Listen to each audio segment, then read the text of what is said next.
Shalom Bapak Ibu Saudaraku yang dikasihi Tuhan Yesus. Salam damai sejahtera buat saudara semua dimanapun berada.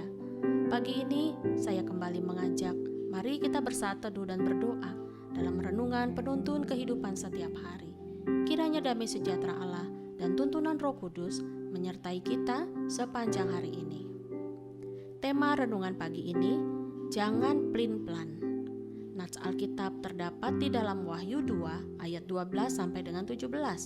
Dan pada ayatnya yang ke-14 dan 16, firman Tuhan berkata demikian. Tetapi aku mempunyai beberapa keberatan terhadap engkau. Di antaramu ada beberapa orang yang menganut ajaran Bileam, yang memberi nasihat kepada Balak untuk menyesatkan orang Israel, supaya mereka makan persembahan berhala dan berbuat zina. Sebab itu bertobatlah. Jika tidak demikian, aku akan segera datang kepadamu dan aku akan memerangi mereka dengan pedang yang di mulutku ini. Bapak Ibu Saudara yang dikasihi Tuhan Yesus, pernahkah saudara melihat seekor bunglon, binatang pemakan tumbuhan yang dapat berganti-ganti warna kulit? Biasanya binatang bunglon ini digambarkan untuk seseorang yang memiliki sifat yang tidak tetap pendiriannya atau mudah berubah-ubah. Jika seseorang dikatakan bunglon, maka artinya orang itu plin-plan. Saudara, tentunya kita pun tidak suka dengan orang yang memiliki sifat seperti bunglon, apalagi Tuhan, karena biasanya orang seperti itu tidak bisa dipercaya. Dalam pembacaan firman Tuhan hari ini, kita melihat bahwa Tuhan menegur dengan keras jemaat di Pergamus. Memang dalam ayat 13, Tuhan sempat berkata kepada gereja ini bahwa Dia bangga dengan jemaat di Pergamus yang tetap setia dan tidak menyangkal Yesus. Terutama pada peristiwa Antipas, seorang penginjil anak Tuhan yang setia yang mati syahid dibunuh oleh orang-orang pengikut iblis. Tetapi di sisi lain, Tuhan memprotes keras karena jemaat Pergamus mentolerir dua kelompok ajaran sesat ada di dalam gereja ini, yakni ajaran Bileam dan ajaran Nikolaus.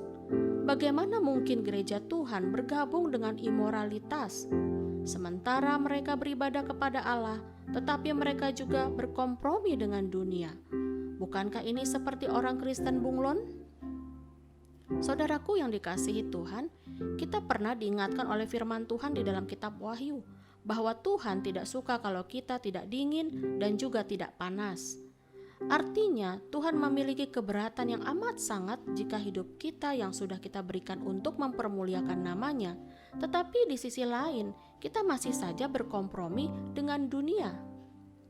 Nats Alkitab menulis, jemaat Pergamus berkompromi dengan makan persembahan berhala, berbuat zina, bahkan dalam sebuah literatur dikatakan ada kemungkinan besar mereka lebih hormat dan lebih takut kepada tahta Kaisar Romawi daripada kepada Allah yang hidup. Inilah yang membuat Tuhan protes keras terhadap jemaatnya, yang tertulis di ayat 16 yang dikatakan oleh Tuhan akan memerangi mereka dengan pedang di mulutku ini. Hal ini mengingatkan kita, saudara, bahwa Allah kita adalah Allah yang cemburu. Allah tidak ingin kita menjadi orang Kristen yang mendua hati. Memang tidak mudah dengan apa yang dihadapi oleh jemaat Pergamus pada zaman itu. Mereka tinggal di tengah-tengah orang yang menyembah kaisar dan dewa-dewa orang Romawi. Sungguh pekerjaan setan begitu nyata, karena dia memakai kaisar dan orang-orang Roma untuk menyerang orang-orang percaya. Sekilas saya teringat dengan goncangan besar yang melanda negara Ukraina karena perang, dan survei mengatakan bahwa mayoritas penduduk di Ukraina beragama Kristen. Bayangkan saja saudara, kalau di sana ada banyak anak-anak Tuhan yang sungguh-sungguh, bukankah keadaan ini merupakan tekanan yang sangat berat buat mereka? Iman mereka akan dipertaruhkan. Apakah mereka akan tetap mencari Tuhan atau malah berubah setia? Saudara, perintah untuk tidak menduakan Tuhan, perintah untuk tidak kompromi dengan dunia, perintah untuk lebih taat kepada firman daripada coba-coba melanggarnya dengan alasan apapun, itu sama tujuannya agar kita tidak menjadi orang Kristen yang plin-plan, yang tidak punya pendirian atau tidak punya prinsip, yang cenderung berubah-ubah dan tidak konsisten. Jadi di akhir renungan ini, saya mengajak saudara, siapapun kita, Entah kita adalah seorang pemimpin, seorang pekerja, seorang kepala keluarga, seorang ibu, seorang guru, seorang pelajar, seorang hamba Tuhan, bahkan semua orang yang beriman kepada Kristus. Marilah kita menjadi orang Kristen yang tidak pelin-pelan, orang yang tidak gampang terpengaruh dengan keadaan di sekeliling kita. Lihatlah keadaanmu, saudaraku. Apakah engkau sedang panas atau mungkin sedang dingin dengan Tuhan?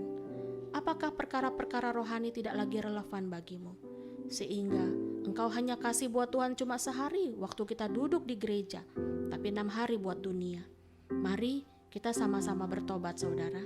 Jangan menjadi orang Kristen yang pelin-pelan. Amin. Mari kita berdoa. Bapa di dalam surga, ampuni kami kalau kami masih menjadi orang Kristen yang pelin-pelan. Kadang kami percaya kepada Tuhan, tetapi kadang kami kurang percaya. Kadang kami bilang kami mengasihi Tuhan dan mau melayani Tuhan, tetapi kami malah ragu dan meninggalkan Tuhan. Mari pulihkanlah hati kami, ya Roh Kudus. Bersihkan jiwa kami, agar kami menjadi orang Kristen yang kuat dan tidak mudah berubah-ubah. Di dalam nama Tuhan Yesus kami berdoa. Amin. Kiranya berkat yang sempurna dari Allah Bapa, kasih karunia dari Tuhan Yesus Kristus, dan persekutuan yang indah dengan Roh Kudus menyertai kita dari sekarang ini dan sampai selama-lamanya. Maju terus dalam tuntunan Tuhan, saudara. Tetaplah semangat. Sampai jumpa esok hari di penuntun kehidupan setiap hari, dan Tuhan Yesus memberkati.